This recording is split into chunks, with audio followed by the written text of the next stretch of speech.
So yeah, this song I think was mostly Carly's idea. So Yeah. So the week so every Tuesday we do worship as a staff, and it's usually keys acoustic, and we just gather together, worship together, over our people, over just everything. And so we were prepping for that on a Monday, which is when we do our writing. And we were just getting ready, like had worshiped through some things. And that week I had been studying Psalm 30. And I remember at the end of Psalm 30, it says that I might sing praises to you and not be silent. O Lord my God, I will give you thanks forever.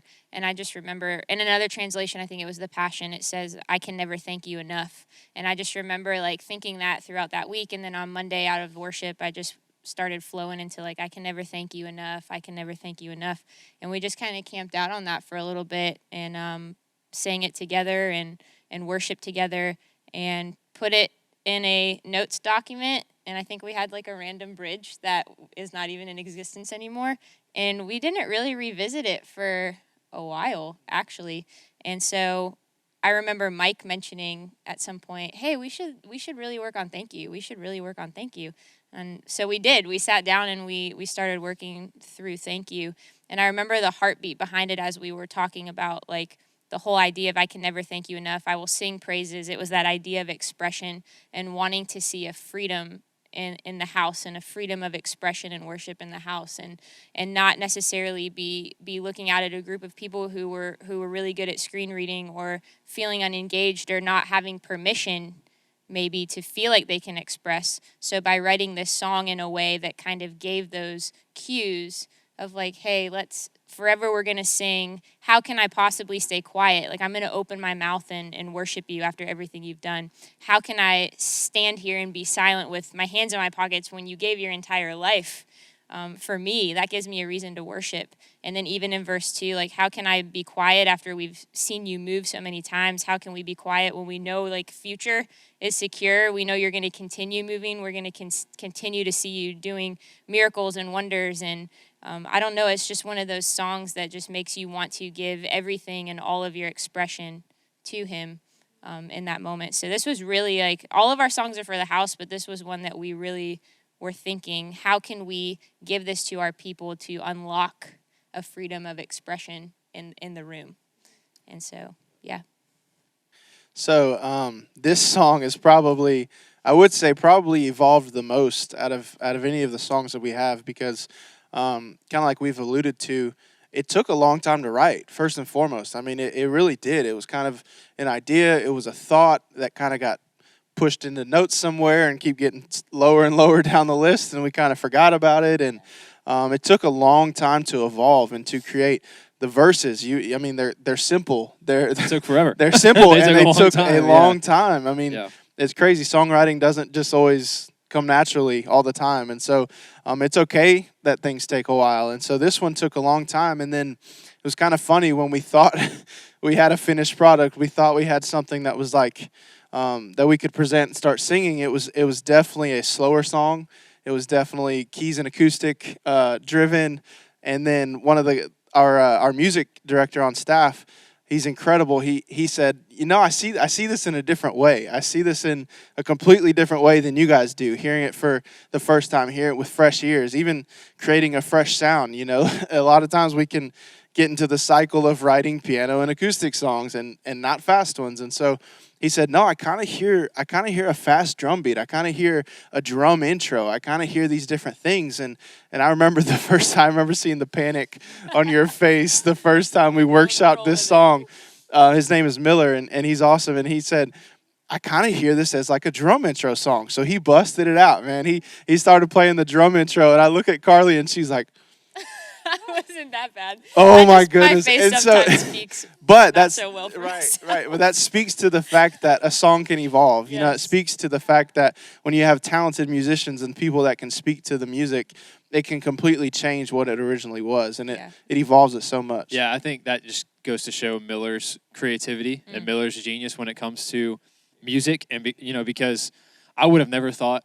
And I'm not a musician. I help out with words. I never heard it like that in a million years. Yeah, I would have never thought that it would have been a fast song. And so I remember when he said that to me, and he was like, yeah, I just hear it as like a faster song. I thought, Okay. I mean, I What? trust you, but yeah. I mean, No, sure. it was incredible. Yeah. Yeah, and to speak to that, and I tell Miller this all the time, but he is a true like worship leader in his creativity, and so like even though my face might communicate something, I always tell him like I trust you with what we give you because we give him all of these things, and what's developed out of this is great. Like we get to sit and write it, and it starts out in a specific place, but then it gets taken to the next level, and he really leads the song from that spirit spot and can just feel where it needs to go. And it's a beautiful teamwork situation that we have here, and I wouldn't trade it for the world. So, Yeah, I think one of the lines that sticks out to me probably more than anything is the bridge. Obviously, ironically enough, the bridge just sticks out to me. It says this: "My morning turned to melody. I'm singing through the night. My failure turned to victory. My song will testify." You know, the Bible talks about the word of your testimony and the power in that. And so, taking this now is like this is my testament. This song, I can never thank you enough, is my testament, God. Thank you for your graciousness. Thank you for the seasons when it's good and when it's bad. Thank you when it works out. Thank you when it doesn't. You know, thank you for all of these things. And that is now my testimony. Singing that to you is my testimony. And so that to me, even my morning turned to melody, that's so powerful. You know, and so for me, that bridge just really sticks out to me. Yeah, I was actually going to say the same thing, especially the line, "My failure turned to victory," just thinking through, like, the amount of times I've failed in my life, and to know that even though I've failed so many times, I have victory because of Jesus, and that failure has been turned to victory, which is something I'm so undeserving of, and so to say, because of that, man, God, I can never thank you enough, you know. yeah. I think for me, I love the bridge. I could sing the bridge for the rest of my life.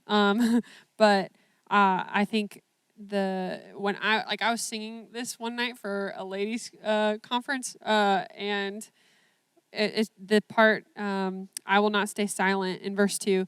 When my future is secure in you, and I'm telling you what, that hit me in a different way, and I was like, wow, like just the thankfulness of like, you know, kind of what you're saying of like, you know, maybe, you know, we've messed up so many times, we're so undeserving, but yet God, you know, but yet Jesus, and so like I know my future, whatever it looks like, is secure in the Lord, and we can declare that.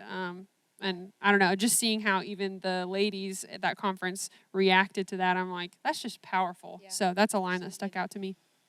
Yeah. Can I throw something out there that I just randomly remembered? Yeah. When we had the friend from Germany come, That's right. and we on a Sunday, and to my knowledge, English is not his first language, and so for him to show up at our church on a Sunday, we're doing this song, and I got to watch him. We all did worship to this song, and just to think of something that resonates no matter what country you're in, what your first language is. Cross language barriers. Yeah, you yeah, can yeah. still say I'm thankful. Yeah, God. exactly. Yeah, It's exactly. huge. Yeah. I have to be the person that says the bridge again here. But that last line, "My song will testify." Our song and our worship back to Him is a testimony and a giving back of what He's done for us, and we can choose to put our mind on those things and on who He is and give Him back the worship and the praise that He deserves. And so my song will testify is just one of those things that kind of amps me up going back. I know it's supposed to, going back into the chorus, but it actually does that for me where I'm like, man, this is going to be my song that I've breathed back to you for all of my days. So, yeah. I guess the vision, personally, for the song, I think the verses are so powerful. I know we've talked a lot about the bridge and just also the simplicity of the chorus, and that's, you know, so huge to be grateful and thankful. I think reading these verses, you know, to think, man, how can I stay quiet and how can I stay silent because of everything that you've done?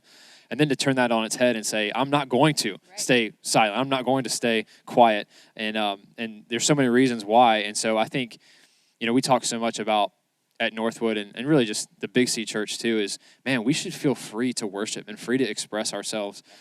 And man, you know, just to have that thought of like, man, Jesus did so much for me. How in the world can I stand here and be silent and be quiet about these things? And so I'm not going to, you know. So I think the vision for this song for our church, and maybe maybe not necessarily for this song, but for the vision for the Big C Church is, man, let's loosen up, and let's get excited, and let's be like really thankful and grateful, and not be quiet or silent about what Jesus has done for us, you know? So